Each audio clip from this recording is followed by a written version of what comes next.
The silent invasion. The stars vanished first. Not all at once, but in patches, as if someone was erasing the night sky with an invisible hand. Astronomers noticed it before anyone else. Sections of space where telescopes showed nothing but emptiness where stars should be. Then came the silence. Communication satellites failed one by one. Cell networks collapsed, and the internet fragmented into isolated pockets. By the time the ships became visible to the naked eye, fear had already spread across the planet.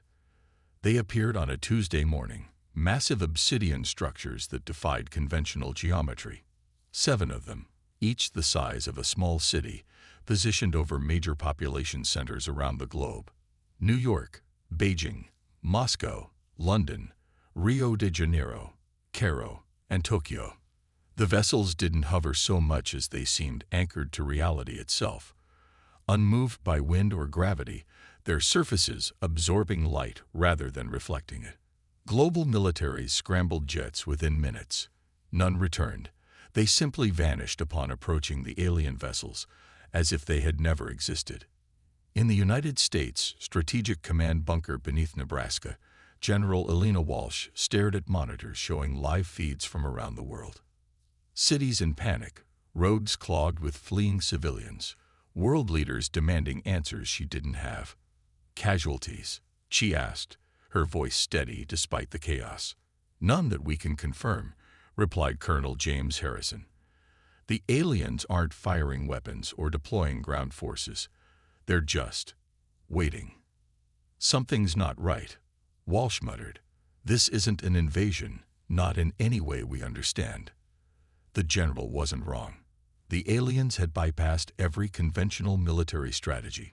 No ultimatums, no demands for surrender, no shows of force beyond their mere presence. Yet something was happening. People near the ships reported strange symptoms, headaches, disorientation, and most disturbingly, gaps in their memories. Some claimed to have lost hours or even days, with no recollection of what had happened during that time. 3 days after the ships appeared, the first disappearances began. Not physical vanishings, but something far more insidious. People would be found sitting at their kitchen tables, standing in elevators, or lying in their beds, alive but unresponsive. Their bodies functioned, hearts beating, lungs breathing, but their minds were gone. Empty vessels with no trace of the consciousness that had once inhabited them. By the end of the week, nearly 10 million people worldwide had fallen victim to whatever the aliens were doing. At the Quantum Physics Research Facility in Colorado, Dr. Maya Chen worked frantically, her lab illuminated only by emergency power. The 35-year-old physicist had been developing experimental technology for the Department of Defense, research that had seemed purely theoretical until now. The readings don't make sense, she told her assistant, Dr. Ethan Park. These aliens aren't just operating on a technological level beyond ours. They're manipulating reality at the quantum level. She pointed to the data streaming across her monitor. See these wave patterns? They're identical to what we observed in our consciousness transfer experiments, but amplified by orders of magnitude. You're saying they're what? Stealing people's minds? Ethan asked, his voice skeptical despite the evidence before him. Maya nodded grimly. Not just stealing, harvesting, converting human consciousness into data, into energy. These beings aren't conquerors, they're collectors. The revelation should have paralyzed them with fear, but instead, it sparked something in Maya's mind. 3 years earlier, her team had discovered an anomaly, a way to bridge quantum states that theoretically could transfer consciousness between hosts. The military had funded the research for potential medical applications, transferring the minds of critically wounded soldiers into artificial bodies. The project had been abandoned when test subjects reported disturbing side effects, nightmares, personality changes, and in one case, claims of accessing memories that weren't their own. Maya had fought to continue the research, convinced they were on the verge of understanding something fundamental about consciousness itself. Now, that abandoned research might be humanity's only hope. Get me a secure line to General Walsh, Maya ordered. and pull all the files from Project Lazarus. 6 hours later, Maya stood before what remained of the United Nations Security Council, hastily assembled in a bunker beneath Geneva. The representatives of the world's most powerful nations stared at her with a mixture of desperation and disbelief. "The aliens are extracting and storing human consciousness," she explained, keeping her voice level despite the enormity of what she was proposing. "Based on their energy emissions, they're converting it into a form of quantum data. But here's the critical part. They're using a carrier wave to transmit this data, presumably back to their origin point. And you believe you can interrupt this harvesting?" asked the Chinese representative, skepticism evident in his tone. "Not just interrupt it," Maya replied, pulling up schematics on the display. "I believe we can reverse it. My team developed technology that operates on similar principles. If we can calibrate our equipment to match their carrier wave, we might be able to not only block their harvesting, but potentially retrieve the consciousness they've already taken." "This is absurd," the Russian representative interjected. "You're suggesting we fight aliens with what? Mind control." General Walsh stepped forward. "It's the only option we haven't tried. Conventional weapons are useless. Nuclear deterrence has failed. Moscow launched 3 ICBMs yesterday. They vanished before reaching their targets." Silence fell across the room as the implications sank in. "How long will it take to implement your solution, Dr. Chen?" asked the Secretary General. "We have a prototype. 3 days to modify it. Maybe a week to build enough units to deploy globally," Maya answered. "But there's a catch. We need to get close to their ships. The quantum link weakens with distance." "You're talking about a suicide mission," the British representative stated flatly. Maya met his gaze. "I'm talking about the survival of our species." The vote was unanimous. Project Lazarus would be humanity's last stand. The next 3 days passed in a blur of frantic work. Maya's team worked around the clock, adapting their prototype to match the alien quantum signature. Military engineers from a dozen nations followed her designs, building additional units in hardened facilities around the globe. On the 7th day after the ships appeared, Maya stood on the roof of a skyscraper in New York, less than a mile from the alien vessel hovering over Manhattan. The quantum interface device, nicknamed Prometheus by one of her engineers, hummed softly beside her, its complex array of superconducting materials glowing with an ethereal blue light.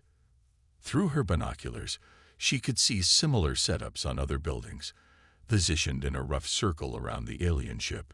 Each one represented a node in what they hoped would become a quantum barrier, blocking the aliens' harvesting technology, and, if they were extremely lucky, reversing it. "All teams report ready." General Walsh's voice came through Maya's earpiece. "Dr. Chen, the countdown is in your hands." Maya took a deep breath, her mind racing through the calculations one final time. If she was wrong, they would lose what might be their last chance. If she was right, well, no one could predict exactly what would happen.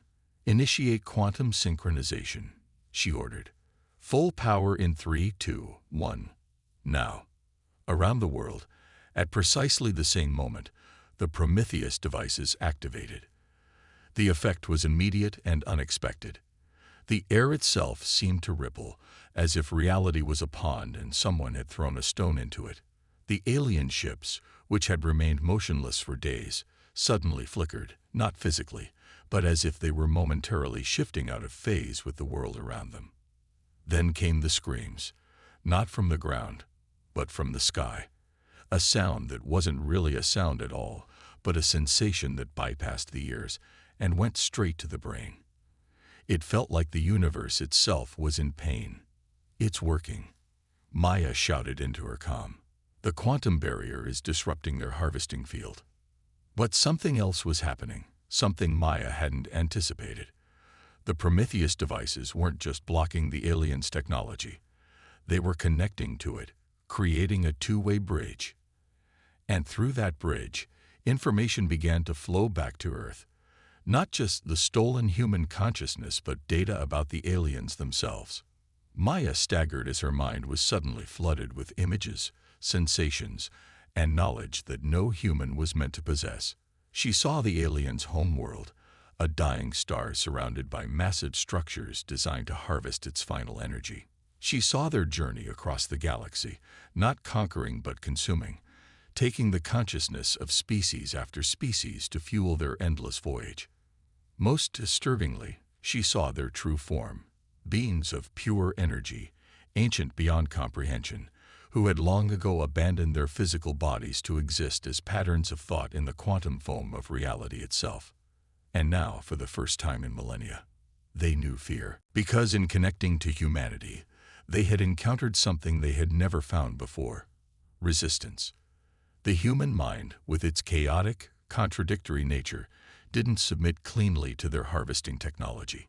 It fought back, created feedback loops, corrupted their perfect systems with its messy, emotional impulses. As the quantum barrier strengthened, something unprecedented began to happen. The stolen consciousness began to return, flowing back into the empty bodies left behind. But they brought something with them: fragments of alien knowledge, pieces of a technology so advanced it might as well have been magic. Maya collapsed to her knees, overwhelmed by the influx of information. Through the quantum link, she could feel the aliens' panic, their desperate attempts to sever the connection. For beings that had existed for millions of years, the concept of failure was alien in itself. "They're afraid," she whispered into her calm. "They're actually afraid of us." As night fell over New York, the massive alien ship above began to change. Its perfect obsidian surface developed cracks, not physical but conceptual, as if the idea of the ship itself was breaking down. Light spilled from those cracks, not the harsh brightness of an explosion, but something softer, more fundamental, the raw energy of consciousness itself being released. Maya understood then what was happening. The quantum barrier wasn't just reversing the harvest, it was destabilizing the very technology that allowed the aliens to exist as energy beings. They were being forced back toward a physical state they had abandoned months ago. For the first time since they had appeared, the aliens attempted communication, not through sound or light, but directly into the minds of every human within range of their ships. "We have harvested 1,000 worlds. We have consumed civilizations older than your sun. We have never encountered resistance. What are you?" Maya found herself answering, though she spoke no words aloud. "We are human, and this is our home."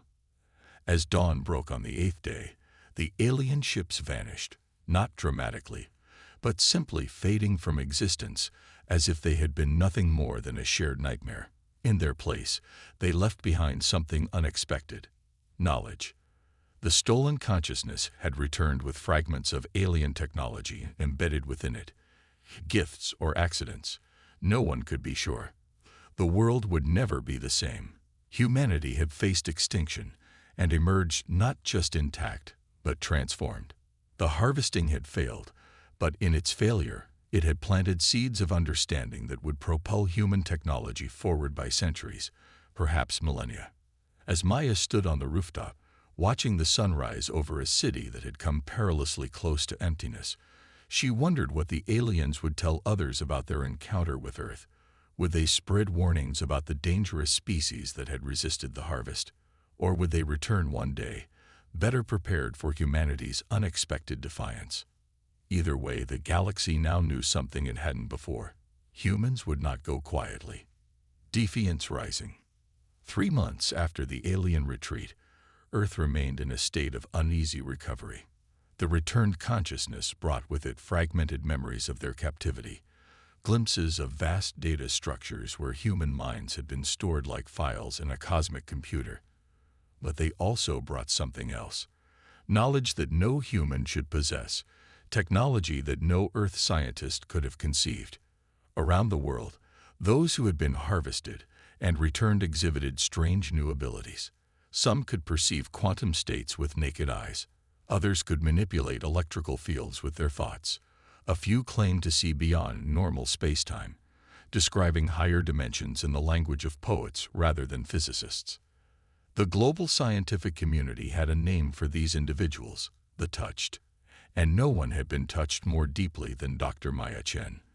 In the secured laboratory beneath Colorado, Maya stared at equations flowing across multiple holographic displays. The symbols weren't entirely mathematical.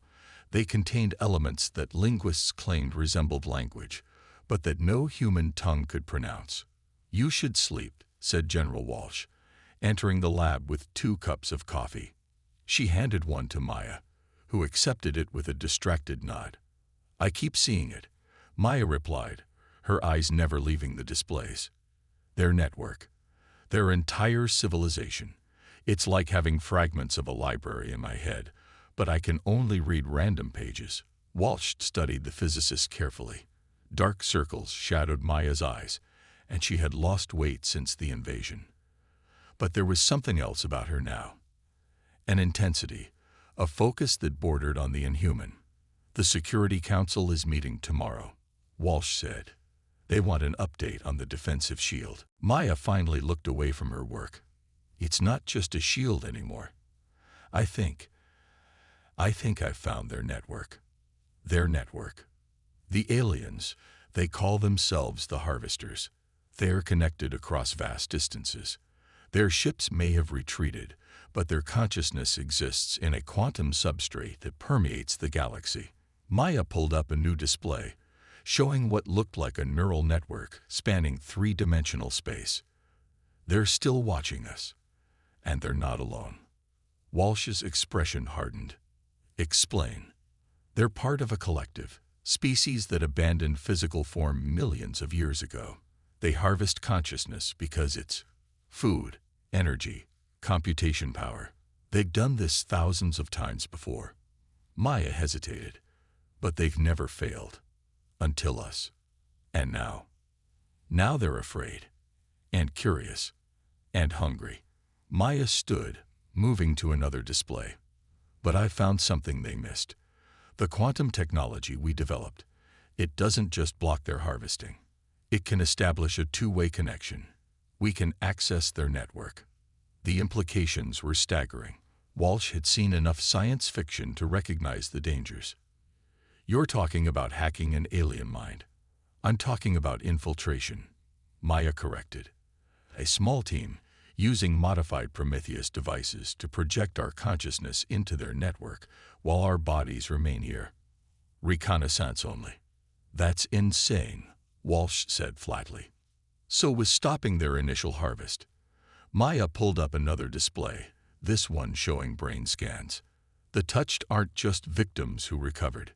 They're changed. Their neural architecture has been partially rewritten to be compatible with the Harvester's network. We are already halfway there." Walsh was silent for a long moment. "How many people would you need?" 5. All touched individuals with specialized knowledge. A quantum physicist, that's me. A linguist to interpret alien communication. The military strategist for tactical decisions. A programmer to navigate their data structures." And Maya hesitated. "And," Walsh prompted, "someone with empathic abilities. The Harvesters process emotions differently than we do. We need someone who can sense their intentions beyond the raw data." 2 days later, the team was assembled in Maya's lab. Dr. Elias Kari, a linguist who had been harvested in Cairo. Colonel Sarah Livingston, a strategic operations expert from NATO. Jin Ho Park, a South Korean quantum programmer.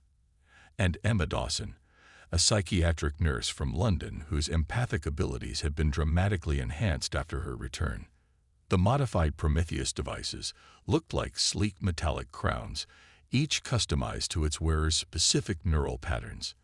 5 reclined chairs were arranged in a circle, surrounded by medical monitoring equipment and quantum computers. "Once we're connected, our consciousness will enter their network," Maya explained to the team. "Our bodies will remain here in a state similar to sleep.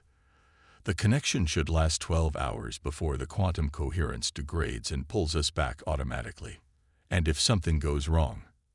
Jin Ho asked, examining his device with professional curiosity. "Dr. Park, if something goes wrong, We might never find our way back to our bodies, Emma said quietly, her enhanced empathy allowing her to sense his underlying fear. But you already knew that. Jin-Ho nodded, just wanted to hear it said aloud. General Walsh watched from behind a protective barrier as the team took their positions. 12 hours, she reminded them. After that, we initiate emergency extraction protocols. Maya settled into her chair, placing the Prometheus crown on her head. Initiating quantum synchronization in 3, 2, 1. The transition wasn't like falling asleep.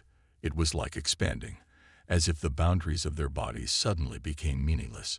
Their consciousness stretched, thinned, and then snapped into a new reality. One defined not by physical laws but by information itself. They existed in what appeared to be an infinite lattice of light, streams of data flowing in complex patterns that somehow resembled both organic neural networks and artificial constructs. The team manifested not as bodies but as coherent patterns within this framework, recognizable to each other through a sense that wasn't quite sight. Remarkable, Elias's thoughts came to them clearly. We're inside a consciousness-based computing system. The architecture is beautiful. Stay focused, Colonel Livingston reminded them. We're here to gather intelligence, not admire the scenery. Maya guided them through the network, following patterns she had glimpsed in her fragmented memories. They moved not by walking, but by intention, shifting their focus to travel through the vast information space. There, she indicated what appeared to be a nexus of particularly dense data flows. That's their equivalent of a command center. As they approached, they became aware of other presences, alien consciousness moving through the same space.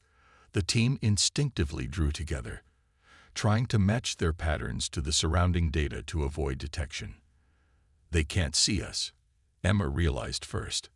They don't recognize our pattern signatures. We're like background noise to them. Jin-Ho's consciousness pulsed with excitement. I can access their data structures.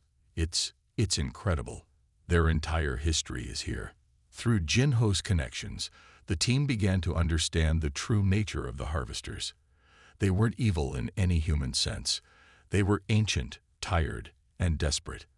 Their original physical forms had evolved on a world circling a star that died billions of years ago. They had transcended their bodies to survive, becoming beings of pure information. But information requires energy to maintain. As their original energy sources depleted, they began harvesting consciousness from other species, first willing partners, then unwilling victims.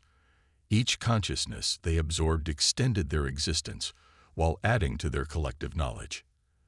There's something else. Elias's pattern flared with alarm. They're preparing for another attempt. Not just on Earth, on dozens of worlds.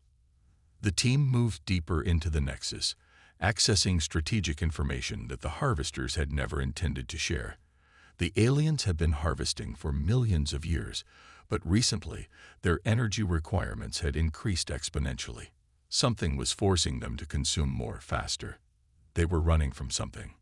Emma's consciousness dimmed suddenly, pulling back from the others. There's another presence here, something different from the harvesters, something older. Before they could investigate further, alarms that weren't really alarms, more like disturbances in the information pattern, began to ripple through the network. They had been detected. We need to leave, Colonel Livingston urged. We have what we came for. Not yet. Maya pressed deeper into the nexus. There's something they're hiding, something important about why they targeted Earth specifically. The information came in a rush. Earth wasn't chosen randomly. Humans possessed a unique neural architecture, one that created consciousness patterns of unusual stability and complexity. The harvesters had hoped to use human consciousness as a weapon or shield against whatever was pursuing them. They're afraid of something called the Void, Maya shared with the team. An anti-information entity that consumes consciousness like they do, but leaves nothing behind. No data, no energy, just absence. As Maya accessed this information, the network around them began to change. The elegant lattice structure became chaotic. sections darkening as if being systematically shut down. The harvesters were isolating them, cutting off their escape routes. "Maya, we need to go now." Colonel Livingston's pattern flared urgently. But Maya had found something else, the control protocols for the harvesting technology itself. With access to these, humanity wouldn't just be able to defend against future attacks. They could potentially reverse engineer technology that would revolutionize human existence. She began copying the information into her own consciousness pattern, a dangerous process that threatened to destabilize her coherence. The others could feel her pattern stretching, becoming dangerously thin as it tried to contain more information than it was designed to hold. "Maya, stop." Emma's pattern reached for hers. "You're going to lose yourself." It was too late. Maya's consciousness fragmented under the strain, pieces of her pattern scattering across the network. The team watched in horror as their leader began to dissolve into the alien information space. Then Jin Ho did something unprecedented. Using his deep understanding of quantum programming, he extended his own consciousness pattern, wrapping it around Maya's fragments like a net, holding her together through sheer force of will. "I can't maintain this long," he strained. "Someone activate the emergency extraction." Elias reached for the failsafe they had embedded in their connection, a quantum signature that would pull their consciousness back to their bodies regardless of distance or interference. But as he activated it, the entire network shuddered. It wasn't the harvesters attacking them. It was something else, a wave of nothingness moving through the information space, consuming everything in its path. The void had found them. Hold on. Colonel Livingston's consciousness expanded, forming a barrier between her team and the approaching nothingness. It was a sacrificial move, using her own pattern to shield the others long enough for the extraction to complete. The team's consciousness snapped back to their bodies with violent force. 4 of the 5 members jerked awake in their chairs, gasping and disoriented. Only Colonel Livingston remained still, her body breathing, but her mind gone. Sacrificed to ensure the others' return. In the chaos that followed, it took several hours before the surviving team members could coherently explain what they had discovered. The threat wasn't over. It had barely begun. The harvesters would return, driven by their fear of the void. And now the void knew about humanity too. But they hadn't returned empty-handed. Despite the fragmentation of her consciousness, Maya had retained crucial information about the harvesters' technology. Algorithms and principles that would allow humanity to not just defend against future harvesting attempts, but to develop their own version of the technology. In a secured facility beneath the United Nations headquarters in New York, world leaders gathered to hear Maya's proposal. She stood before them, changed by her experience, her eyes now containing flecks of light that seemed to shift and move independently of her pupils. "The harvesters will return," she told them, her voice steady despite the gravity of her words. "But next time, we won't just resist them. We'll be ready to take the fight to their network." She activated a holographic display showing designs for a new device, one that combined the Prometheus technology with principles stolen from the harvesters' own systems. "This is the Dawn Protocol," she explained. "It will allow us to project not just our consciousness, but our will into their network. We can rewrite their harvesting technology from within, turning it against them if necessary." "You're talking about a weapon," the Chinese representative observed. "I'm talking about survival," Maya corrected. "The harvesters aren't evil. They're desperate. And what they're running from is coming for us too. We need to be prepared not just to fight but to negotiate, to form alliances if possible. With the beings that tried to consume our consciousness," the Russian representative asked incredulously. "The galaxy is more complex and dangerous than we ever imagined," Maya replied. "The harvesters have survived for billions of years. They know threats we can't comprehend. We need their knowledge." The debate lasted through the night, but in the end, the vote was again unanimous. The Dawn Protocol would proceed. Humanity would prepare not just for defense, but for its emergence onto a galactic stage populated by ancient intelligences and incomprehensible threats. 1 year to the day after the Harvester's first appearance, humanity activated a global network of quantum beacons. These devices broadcast a single message into the information substrate that connected the Harvester's civilization. We are humanity. We survived your harvest. We have seen your fear. We offer an alliance against the darkness that pursues us both. Return not as harvesters but as equals, and we will face the void together. The message rippled across the quantum network, reaching the scattered consciousness of the Harvester's collective. For the first time in millions of years, the ancient beings considered something they had forgotten was possible: cooperation instead of consumption. In the control center beneath Colorado, Maya monitored the quantum fluctuations that indicated the message had been received. Beside her, Emma's enhanced empathy reached across impossible distances, sensing the alien reaction. "They're coming back," Emma whispered, "but differently this time." Maya nodded, her altered eyes reflecting patterns that no normal human could perceive. "Not as harvesters," she agreed. "As teachers." The galaxy had changed forever. Humanity had faced extinction and emerged not just intact but elevated. The species that had spent its history looking up at the stars in wonder would now step into the cosmos as equals to civilizations billions of years their senior. And somewhere in the darkness between galaxies, the void continued its relentless advance, consuming everything in its path, unaware that its next meal was preparing to bite back. The war for consciousness had only just begun.